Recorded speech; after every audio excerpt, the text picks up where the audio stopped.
എല്ലാവർക്കും ലോക ക്ഷീരദിനാശംസകൾ. എന്തുകൊണ്ടാണ് ഇങ്ങനെ പറയുന്നത് എന്നായിരിക്കും ചിന്തിക്കുന്നത്. അങ്ങനെ പറയേണ്ടി വന്നതിന് ഒരു കാരണമുണ്ട്. മന്ത്രി ബിന്ദു കൃഷ്ണ മാധ്യമപ്രവർത്തകരെ കണ്ടപ്പോൾ മാധ്യമപ്രവർത്തകരുടെ ചോദ്യത്തിന് മറുപടിയായി പറഞ്ഞ വാക്യമാണ് ഞാൻ പറഞ്ഞത്. എന്തുകൊണ്ടാണ് ബിന്ദു കൃഷ്ണ അങ്ങനെ പറഞ്ഞ് പോയത് എന്നല്ലേ കാണാം നമുക്ക് ആ ദൃശ്യങ്ങൾ. കഴിഞ്ഞ ദിവസം ഇത്തരത്തിൽ വെള്ളാപ്പള്ളിയെ സന്ദർശിക്കുന്ന സാഹചര്യം ഉണ്ടാകുന്നു. ഇപ്പോൾ കഴിഞ്ഞ സർക്കാരിന്റെ ഒക്കെ കാലത്ത് വെള്ളാപ്പള്ളിയോടുള്ള സമീപനമൊക്കെ കോൺഗ്രസ് വലിയ തരത്തിൽ വിമർശിച്ചതാണ്. എന്നിട്ട് മിനിസ്റ്റർ ഇപ്പോൾ വെള്ളാപ്പള്ളിയെ സന്ദർശിച്ചത് എന്തിന്റെ അടിസ്ഥാനത്തിലാണ്? അല്ലെങ്കിൽ എല്ലാവർക്കും ലോക ക്ഷീരദിന ആശംസകൾ. മറുപടി ഇല്ലേ മിനിസ്റ്ററെ? ബിന്ദു കൃഷ്ണ മാത്രമല്ല യു ടേൺ അടിച്ചിരിക്കുന്നത്, മുഖ്യമന്ത്രി തന്നെ യു ടേൺ അടിച്ചിട്ടുണ്ട്. മുഖ്യമന്ത്രി നടത്തിയ ഒരു പ്രസംഗമുണ്ട്, വളരെ ആവേശത്തോടെ അദ്ദേഹം പറഞ്ഞ വാക്യങ്ങളുണ്ട്. അത് കേട്ടിട്ട് വേണം ഇനിയുള്ള കാര്യങ്ങൾ സംസാരിക്കാൻ. കേൾക്കാം ആ വാക്കുകൾ ആദ്യം.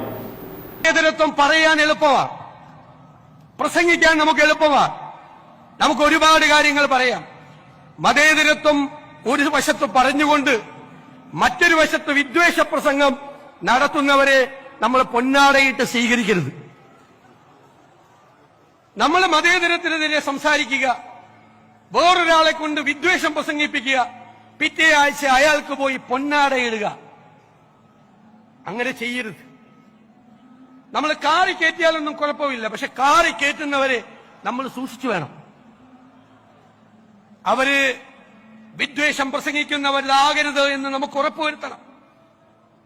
അതിനെതിരായി ചെറുത്തു നിൽക്കാൻ, പ്രതിരോധം സൃഷ്ടിക്കാൻ ഒരു മനസ്സുണ്ടാകണം. ഇനിയിപ്പോൾ കാര്യം വിശദീകരിക്കാം. എന്തൊക്കെയാണ്? ബിന്ദു കൃഷ്ണ വെള്ളാപ്പള്ളി നടേശനെ കാണാൻ പോകുന്നു, അദ്ദേഹത്തിന്റെ കാൽ തൊട്ട് വന്നിക്കുന്നു, അദ്ദേഹത്തിന് പൊന്നാട അണിയിക്കുന്നു. ജി സുധാകരൻ വെള്ളാപ്പള്ളി നടേശനെ കാണാൻ പോകുന്നു, വെള്ളാപ്പള്ളി നടേശന് പൊന്നാട അണിയിക്കുന്നു. മുഖ്യമന്ത്രിയായ വി ഡി സതീശനെ കാണാൻ വെള്ളാപ്പള്ളിയുടെ മകൻ തുഷാർ വെള്ളാപ്പള്ളി വീട്ടിലെത്തുന്നു, പൊന്നാട അണിയിക്കുന്നു, ബൊക്കെ നൽകുന്നു, കുശലം പറയുന്നു, ചിരിക്കുന്നു, കളിക്കുന്നു, പോകുന്നു. ഇതിലെന്താണ് ഇത്ര വലിയ കാര്യമെന്നല്ലേ? കാര്യമുണ്ട്. കാരണം കഴിഞ്ഞ സർക്കാരിൻ്റെ കാലത്ത്, രണ്ടാം പിണറായി സർക്കാരിൻ്റെ കാലത്ത് പിണറായി വിജയൻ പൊന്നാട അണിയിച്ചിരുന്നു വെള്ളാപ്പള്ളി നടേശനെ. എപ്പോഴാണ്? SNDP യോഗത്തിൻ്റെ ഒരു ചടങ്ങിൽ, അദ്ദേഹത്തെ അനുമോദിക്കാൻ ചേർന്ന ഒരു ചടങ്ങിൽ. അതിനുശേഷം അയ്യപ്പ സംഗമത്തിന് പോകുന്ന വഴിക്ക് വെള്ളാപ്പള്ളി നടേശനെ കാറിൽ കയറ്റിയിരുന്നു.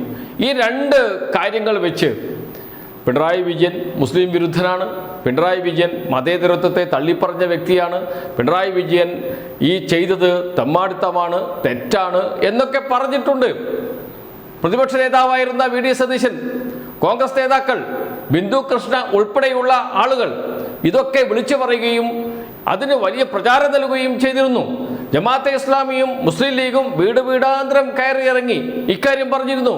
മലപ്പുറത്തെ അവഹേളിച്ച വെള്ളാപ്പള്ളി നടേശനെ മുഖ്യമന്ത്രി പിണറായി വിജയൻ ആദരിക്കുന്നു, പൊന്നാട അണിയിക്കുന്നു, വെള്ളാപ്പള്ളി നടേശനെ കാറിൽ കയറ്റി കൊണ്ടുപോകുന്നു. എന്താണ് നടക്കുന്നത്? മുസ്ലിം സമൂഹത്തിനെതിരെ വിദ്വേഷ പ്രസംഗം നടത്തുന്ന വെള്ളാപ്പള്ളി നടേശനെ ആദരിക്കുകയാണ് ചെയ്യുന്നത് മുഖ്യമന്ത്രി. എന്ന് വെച്ചാൽ മുഖ്യമന്ത്രിയും മുസ്ലിം വിരുദ്ധനാണ്, മുഖ്യമന്ത്രിയും മലപ്പുറം വിരുദ്ധനാണ്. ഇതായിരുന്നു കഴിഞ്ഞ തെരഞ്ഞെടുപ്പിലെ ഏറ്റവും പ്രധാനപ്പെട്ട ചർച്ചാ വിഷയവും പ്രചാരണ ആയുധവും UDF-ന്റെ. അങ്ങനെയാണ് മുസ്ലിം സമൂഹത്തെ മുഴുവൻ CPM വിരുദ്ധമാക്കിയത്, മുസ്ലിം വോട്ടുകൾ മുഴുവൻ LDF-ന് എതിരാക്കി മാറ്റിയത്.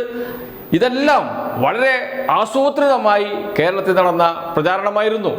ഇപ്പോൾ അവിടെ നിന്ന് UDF യു ടേൺ അടിക്കുന്നു. ബിന്ദു കൃഷ്ണ വെള്ളാപ്പള്ളി നടേശനെ കാണുന്നു, അനുഗ്രഹം വായിക്കുന്നു, കാൽ തൊട്ട് വന്ദിക്കുന്നു. ജി സുധാകരൻ പോകുന്നു, വെള്ളാപ്പള്ളി നടേശനെ കാണുന്നു, പൊന്നാട അണിയിക്കുന്നു.